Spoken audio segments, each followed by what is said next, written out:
बात 2 साल पुरानी है। मेरे गांव में एक बहुत ही पुराना मकान था। उस मकान में कोई भी आता जाता नहीं था। मकान से कुछ दूरी पर ही मेरा घर था। सभी बच्चे मकान के पास ही खेलते थे। एक दिन सभी बच्चे क्रिकेट खेल रहे थे, तभी रमेश ने जोर से गेंद को मारी और गेंद उस मकान के अंदर चला गया। हम सब बहुत डर गए, किंतु पता न रमेश को क्या हुआ, वह गेंद लाने मकान के अंदर चला गया। समय बहुत बीत गया, किंतु रमेश वापस नहीं आया। सब रमेश को लेकर चिंतित होने लगे। तभी रमेश बाहर आया और गेंद हमारी तरफ फेंक कर चला गया।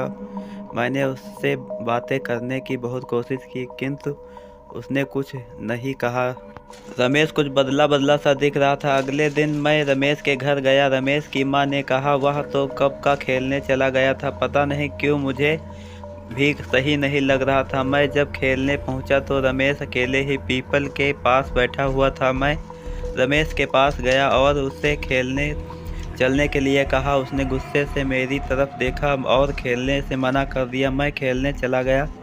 उसी रात रमेश की माँ मेरे घर घबराई हुई आई और रमेश के बारे में पूछने लगी। कहने लगी, रमेश अपने रूम में नहीं था, अचानक पता नहीं कहाँ चला गया। हम दोनों रमेश को ढूंढने लगे। ढूंढते ढूंढते मैं उस मकान के पास पहुंचा। मैंने देखा कोई उस मकान की तरफ जा रहा हुआ था।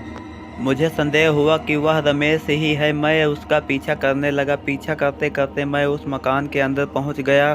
तभी मेन गेट बंद होने की आवाज़ आई। मैं सहम सा गया। जब मैं पीछे मुड़कर देखा तो वह वहाँ पे नहीं था। उस अंधेरी घर में उसे ढूंढने लगा। किसी के हंसने की आवाज़ सुनाई दी। मैं और डर गया। तभी किसी ने पीछे से मेरा नाम लेकर पुकारा। मैंने पीछे मुड़कर देखा तो रमेश मेरे पीछे खड़ा हुआ था। उसके चेहरे पर कटे के निशान थे, हाथों में खून। मैं समझ गया कि रमेश के शरीर पर किसी साया का वास है। मैं कुछ करता उससे पहले रमेश ने हमला कर दिया। मैं बुरी तरह से घायल हो गया।